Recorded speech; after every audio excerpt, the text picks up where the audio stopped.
Social media पर film अभिनेता आमिर खान का एक संदेश खूब चर्चा का विषय बना हुआ है।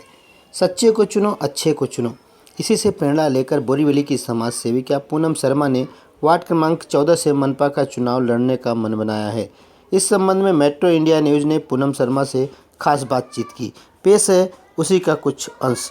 सच्चे को चुनो, अच्छे को चुनो। अपने बच्चों का भविष्य कितने में बेचेंगे आप? क्या कीमत लगाएंगे? एक बोतल शराब, एक बोरी गेहूं, रेडियो, टीवी, एक साड़ी या 2-4 हजार रुपए? सोच लीजिए, क्योंकि फिर आ रहे हैं वो कुछ उम्मीदवार आपका वोट खरीदने। याद रखिए, आज जो आपका वोट खरीदेगा वो कल आपको बेचेगा। इस बार एक बात तय कर दें कि जो भी उम्मीदवार हमारा वोट खरीदने की कोशिश करेगा उसे तो हम हरगिज वोट नहीं देंगे। अपने देश का सौदा, अपने बच्चों के भविष्य का सौदा हम हरगिज नहीं करेंगे। सच्चे को चुनेंगे, अच्छे को चुनेंगे। जय हिंद। हमारे सभी माता पिता, भाई बहन, सबको मैं पूनम शर्मा नमस्कार करती हूं। बिल्कुल सही बोला आमिर खान जी ने। आज मैं उन्हीं के बातों को मद्देनजर रखते हुए सच्चे के साथ दो, अच्छे का साथ दो, और इसी बात को सार्थक करने के लिए आज मैं इस राजनीतिक मैदान में उतरी हूं। आप क्यों चुनाव लड़ना चाहती हैं? मैं चुनाव इसलिए लड़ना चाहती हूं क्योंकि आज 20 से 25 वर्ष हो गए मुझे इस वार्ड में रहते हुए। ये वार्ड को मैं जिस पोजीशन में देख रही थी आज से 25 साल पहले, आज भी उसकी परिस्थिति वही है। वही खुले हुए गटर हैं, वही टूटी हुई रोड है, शौचालय की वही हालत है जो आज से 25 साल पहले थी। अगर कहीं पे शौचालय है भी तो वहाँ दरवाजे नहीं हैं, और अगर कहीं पे दरवाजे हैं तो उसमें उनकी कड़ियाँ नहीं है। और इन्हीं सब चीज़ों को ध्यान में रखते हुए और हमारे वार्ड के जनता को इन सभी सुविधाओं को दिल से देते हुए मैं इस राजनीतिक मैदान में उतरी हूँ। आपके वार्ड में नेशनल पार्क का कुछ क्षेत्र आता है जो वन क्षेत्र कहा जाता है। वहाँ पे कई प्रकार की समस्या हैं। आप चुनाव जीत कर आती हैं तो वहाँ पे क्या सुविधा उपलब्ध करेंगी? जी हाँ, हमारे वार्ड में नेशनल पार्क का भी 2 पाड़ा आता है। हम आज कितनी बार उनके पास गए हुए हैं, शायद यहाँ के जिनके पास सत्ता है वो भी नहीं गए होंगे।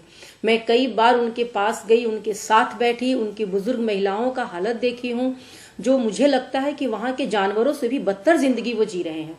ना वहाँ पे शौचालय है, ना वहाँ पे लाइट है। 7 बजते ही वो लोग अपने आप को एक पिंजरे में बंद करके अपने आप को जानवर के हिसाब से रख रहे हैं। और इन्हीं सब तकलीफों को मुझे दूर करना है, और बिल्कुल दूर करना है। मतलब सुना है आप कोई प्रतिज्ञा पत्र स्टाम्प पेपर पे लिख के दे रही हैं पब्लिक को, क्या है ये? हाँ जी, ये मुंबई के राजनीति में पहली बार ऐसा हो रहा है कि आज मैं जो कुछ भी आप लोगों से वादा कर रही हूँ वो मैं एक स्टैम्प पेपर पे लिख के एक वचन पत्र के साथ दे रही हूँ। क्योंकि अभी तक जो भी हमारे नेतागण आए हैं, वादा किए हैं और चले गए हैं, भूल गए हैं इलेक्शन के बाद। फिर उसके बाद हम लोगों से बार बार यही क्वेश्चन किया जाता है कि कहीं आप भी तो यही नहीं करेंगी। तो इन सबको मुझे नहीं करना है। मैं सचमुच में दिल से मैं उतरी हूं और दिल से मैं अपने लोगों का सेवा करना चाहती हूं। इसलिए मैं स्टैम्प पेपर पे लिख के दे रही हूं कि मुझे करना ही है। एसआरए योजना को लेकर जनता काफी परेशान है, इस बारे में आप क्या कहेंगे? हाँ, इस सारी योजना को लेकर यहाँ की जनता काफी परेशान है। काफी लोग हमारे पास आते हैं, लेकिन ये जब तक सत्ता मेरे हाथ में नहीं आएगी शायद मैं नहीं कर पाऊंगी। तो यहाँ के जो हमारे जो अधिकारी हैं, हमारे जो सीनियर्स हैं, उनके पास बैठ के सही क्या परिस्थिति है, क्या है, कैसे उसको दूर किया जा सकता है, उसमें मैं विचार विमर्श करूंगी और उसे दूर करने का कोशिश करूंगी। मतलब कई सोसाइटियां हैं जो प्राइवेट सोसाइटियां हैं, कोऑपरेटिव हाउसिंग सोसाइटियां हैं, उन्हें कई प्रकार की समस्याएं हैं। अवैध पार्किंग की हो गई या और कोई समस्या है, आप इस प्रकार की समस्याओं को कैसे हल करेंगे? हाँ, हमारा जो बिल्डिंग्स एरिया है वहाँ पे अवैध पार्किंग का ये बहुत बड़ा एक मुद्दा है। अक्सर जो वहाँ सोसाइटीज़ के चेयरमैन हैं, सेक्रेटरी हैं, वो हमारे पास आते हैं और बताते हैं कि मैडम यहाँ पे अवैध तरीके से पार्किंग कर दिया जाता है, उसकी वजह से हमारी गाड़ियां निकलना मुश्किल हो जाती है और अजीब अजीब लोग अपनी गाड़ी खड़ा कर देते हैं। और जब भी हम उनको ये क्वेश्चन कहते हैं या उनसे हम भिड़ते हैं तो वो अभद्र तरीके से हमारे सामने पेश आते हैं।